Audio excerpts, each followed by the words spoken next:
Masih bersama kami Slam 99 channel motivasi dan inspirasi. Simak video-video kami dan silahkan tekan tombol subscribe, like, dan komen. Tidak ada yang salah dengan keinginan untuk menjadi kaya. Bahkan mencari kekayaan disyariatkan dalam Islam, karena itu berarti mencari rejeki dan berusaha di dunia sebagaimana yang dicantumkan dalam banyak ayat di Al-Quran, seperti, apabila telah ditunaikan salat, maka bertebaranlah kamu di muka bumi, dan carilah karunia Allah. Quran Surat Al-Ahzab ayat 10.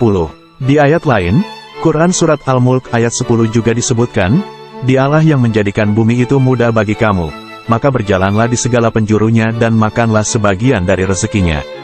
Dari ayat-ayat tersebut, Ibnu Katsir menafsirkan maksudnya, yaitu berpergianlah kalian ke tempat-tempat di bumi yang kalian kehendaki, lintasilah daerah-daerah dan pelosok-pelosoknya untuk mendapatkan berbagai macam penghasilan dan berdagang. Ada 3 perkara yang tidak akan tercapai dengan 3 perkara. 1. Kekayaan tidak bisa dicapai dengan lamunan. Sebagian orang pasti merasa malas melakukan hal-hal tertentu. Namun, orang yang sukses dalam berkarir tidak memiliki alasan untuk bermalas-malasan dalam hidupnya. Itulah mengapa orang yang sukses selalu berada di puncak kejayaan karena rasa tanggung jawab dan gigihnya dalam bekerja. Tidak sedikit pun mengedepankan rasa malas saat dihadapkan dengan segudang pekerjaan. Orang yang malas akan mudah untuk melamun. Berandai-andai dia mempunyai ini dan itu. Pergi ke luar negeri untuk berlibur, namun semua hanya angan yang tidak tersampaikan. 2. Muda tidak dapat dicapai hanya dengan menyemir rambut. Masa muda adalah salah satu fase kehidupan di mana seseorang berada dalam usia muda. Masa muda dapat bermakna sebuah fase antara masa kanak-kanak dan usia dewasa.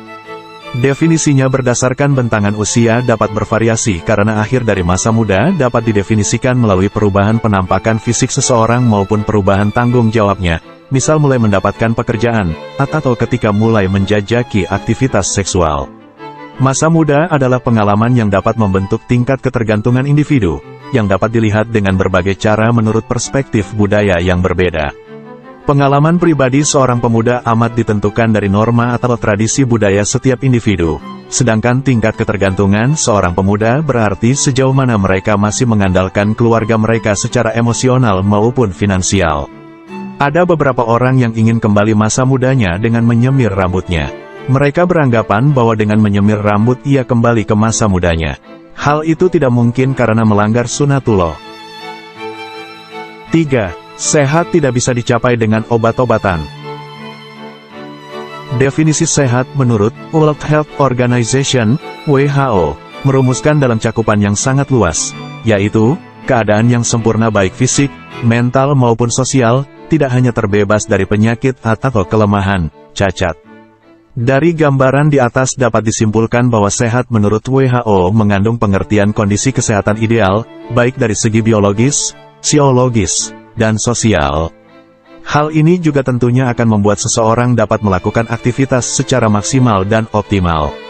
Selain itu, WHO juga menjabarkan beberapa karakteristik kesehatan yang perlu diketahui, di antaranya, seperti sehat jasmani dan rohani tanpa melibatkan unsur eksternal, sehat berkaitan dengan lingkungan internal atau eksternal, sehat spiritual, sehat mental, serta sehat sebagai hidup kreatif dan produktif.